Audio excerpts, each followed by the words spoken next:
Students, मैं माजिद अली आपका computer teacher आज आप लोगों के साथ MS DOS का नेक्स्ट लेक्चर लेकर आपकी खिदमत में हाजिर हूँ।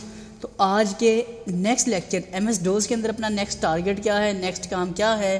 तो आज हम जानेंगे कि कंप्यूटर की अगर डेट और टाइम, ख़ास तौर पे सिर्फ डेट, अगर हमें कंप्यूटर का डेट चेंज करनी हो तो इसकी DOS की इंटरनल कमांड में रहते हुए उसको कैसे कंट्रोल किया जा सकता है। और मोस्टली हमें एरर भी आ जाता है, वो एरर क्या होता है और कैसे उसमें काम करना है आज वो भी आपको बता देता हूँ मैं। तो टारगेट क्या अपने पास आज का, कमांड का नाम है डेट, कि हम इसकी डेट को चेंज करना चाहते हैं कंप्यूटर की।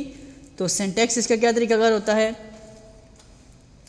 ओपन करते हैं अपना, इसमें मेरे कंप्यूटर के ऊपर डेट हो चुकी है, मंथ नंबर है 220 डेट है और 2019 ये हमारे पास ईयर चल रहा है।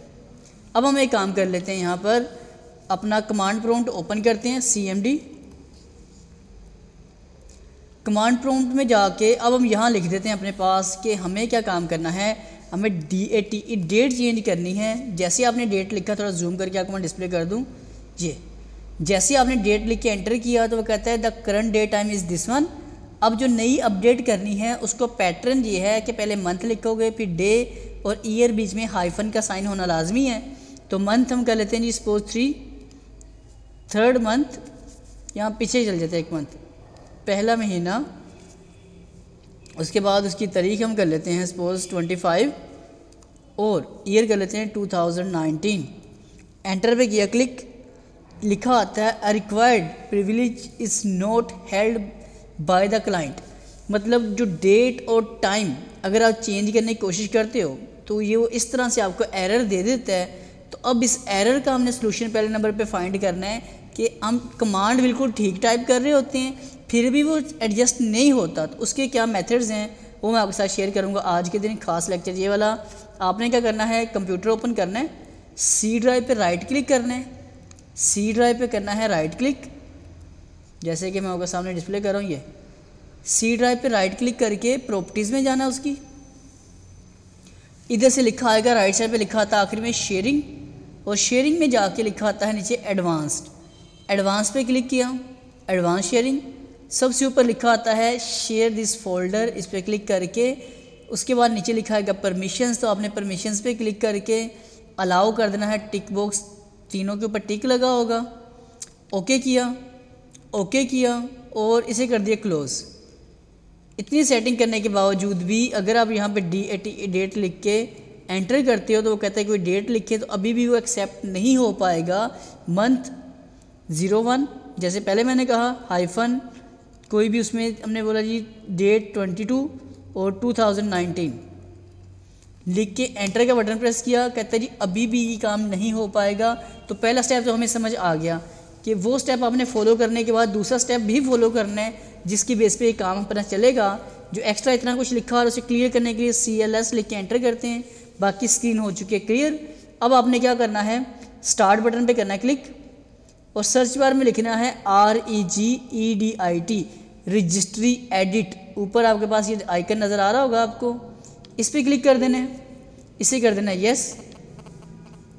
ओपन करने के बाद इसमें लिखा आता है H की लोकल मशीन, तो आपने इसके ये साइड पे टिक कर इस पर क्लिक किया, फिर इसमें आके हमारे पास ऑप्शन लिखी आ जाएगी सॉफ्टवेयर, सॉफ्टवेयर पे चले जाते हैं इसके अंदर।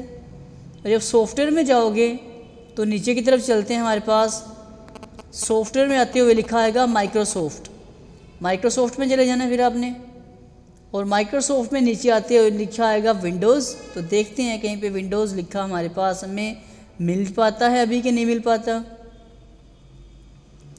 तो ये जी हम पहुंच के W की लाइन में, ये लिखा आ गया विंडोज़ भी। इसके आइकन को टिक करोगे तो मज़ीद आगे ऑप्शन आएगी करंट वर्जन्स की, तो आपने करंट वर्जन्स के फोल्डर पे क्लिक करने के बाद पीछे जो उसका एरो बना आ रहा है इसके ऊपर क्लिक करना है ताकि कुछ ऑप्शन आपके पास और खुल जाएं। लो करंट वर्जन्स पे क्लिक किया, तो अब इसके अंदर चलते हैं नीचे की तरफ और देखते हैं इसके अंदर से अब हमें किस चीज़ की ज़रूरत है। तो इसमें नीचे चलते चलते हमारे पास लिखा आएगा पॉलिसीज़, आपने पॉलिसीज़ को भी एक्टिवेट कर लेना है। और पॉलिसीज़ में जाके लिखा था सिस्टम, सिस्टम को ऑन करने की ज़रूरत नहीं है, सिर्फ सिस्टम के मतलब सिस्टम को ऑन करने की ज़रूरत नहीं है, नीचे UIPI लिखा आ रहा है, आपको इसमें जाने की ज़रूरत नहीं है। वापस आ जाते हैं, जस्ट सिस्टम के फोल्डर पे क्लिक करना है, इसके अंदर लिखा आएगा इनेबल LUA, इसको कर लेना, डबल क्लिक कर लेना आपने। इसकी इनेबल LUA वैल्यू लिखी आती है यहाँ पर 1, आप इसे कर दोगे 0। ओके करना है जस्ट इसको। जब ओके करते हो तो आपका सिस्टम कहता है मस्ट बी रीस्टार्ट, कि आपको कंप्यूटर रीस्टार्ट करना पड़ेगा। इसे मैं क्लोज़ करता हूँ, इससे क्लोज़ करता हूँ, सॉफ्टवेयर एक बार बंद करता हूँ, तो बंद कर लेता हूँ मैं यहाँ से फ़िलहाल। दोबारा लोड करके देखते हैं क्या हमारे पास ये प्रोग्राम काम कर पाता है। अभी डेट वाला, डेट लिखा, तो अब वो कहता है जी लिखिए डेट का पैटर्न, तो 01-22-2019 एंटर किया, तो अभी भी ये देखिए आपके सामने एक्सेप्ट नहीं हो रहा। अब मैं क्या काम करता हूँ, अब इसी काम को मैं मज़ीद करता हूँ आगे। मैं इस वीडियो को यहाँ से करता हूँ स्टॉप, ताकि इसी काम को मैं आगे रजिस्टर करके आपको दिखा सकूँ। ये वीडियो स्टॉप कर रहा हूँ इसलिए क्योंकि कंप्यूटर मुझे अब रीस्टार्ट करना पड़ना है। तो जब कंप्यूटर रीस्टार्ट होगा तो क्या होगा, डेफिनेटली वीडियो स्टॉप हो जाएगी। तो अगली वीडियो के साथ जोड़ के इस क्लिप को मैं पूरा करके आपको समझा देता हूँ जी। फिलहाल मैं रीस्टार्ट कर रहा हूँ अपना कंप्यूटर आपके सामने। पहले इस वीडियो को स्टॉप करके यहाँ से देखिए स्टार्ट, ये रीस्टार्ट, और यहाँ से रीस्टार्ट पे क्लिक करने के बाद अब सिस्टम ऑन होगा। उससे अगला आपको मैं दिखा देता हूँ। फिर कंप्यूटर अपना रीस्टार्ट हो चुका है। CMD कमांड दोबारा ओपन करता हूँ यहाँ पे लिख के, और डेट और टाइम कंप्यूटर का अभी वही आ रहा है। डेट खास तौर पे 2 मंथ 20 डेट और 2019। अब हम कहते हैं DATE डेट, एंटर करते हैं। अब वो कहते हैं जी हमें ज़रा न्यू डेट लिख के डिस्प्ले करें, तो हम कहते हैं जी पहले डेट लिखी जाती है, तो डेट आएगी। मैं कहता हूँ जी सपोज़ कि 5 तारीख 05 का मतलब कि 5 तारीख हाइफन, पहले मंथ पूछा है तो पहले मंथ लिखना पड़ेगा कि 01 पहला महीना हाइफन, डेट उसकी मैं कर लेता हूँ सपोज 25 हाइफन, और ईयर 2019। अब एंटर करके देखते हैं तो ये देखिए यहाँ पे उसने इस बार हमें कोई एरर नहीं दिया। और यहाँ अगर आपको देखो कंप्यूटर को आकर, तो डेट और टाइम आपकी एग्जैक्ट जो हमने सोचा वो चेंज हो चुकी है। तो उम्मीद है कि आपको ये वाला पॉइंट आपको समझ आ चुका होगा अच्छे से। अगर आपको ये डोज कमांड समझ आई हो तो प्लीज़ मेरे इस चैनल को लाइक, शेयर और सब्सक्राइब लाजमी कीजिएगा। और अगर आप लोगों ने मेरा चैनल ही सब्सक्राइब नहीं किया उसे भी सब्सक्राइब कर लेना है। और मेरी वेबसाइट sarmajitech.com पे जाकर भी आप ये सॉफ्टवेयर और ये लेक्चर वगैरह को गेट कर सकते हैं जी। तो उसमें ज़िंदगी रही तो फिर मुलाकात करेंगे कुछ और लेटेस्ट लेक्चर के साथ। तब तक के लिए दे मुझे इजाज़त। आप सब लोगों को मेरी तरफ से जी अल्लाह हाफिज़।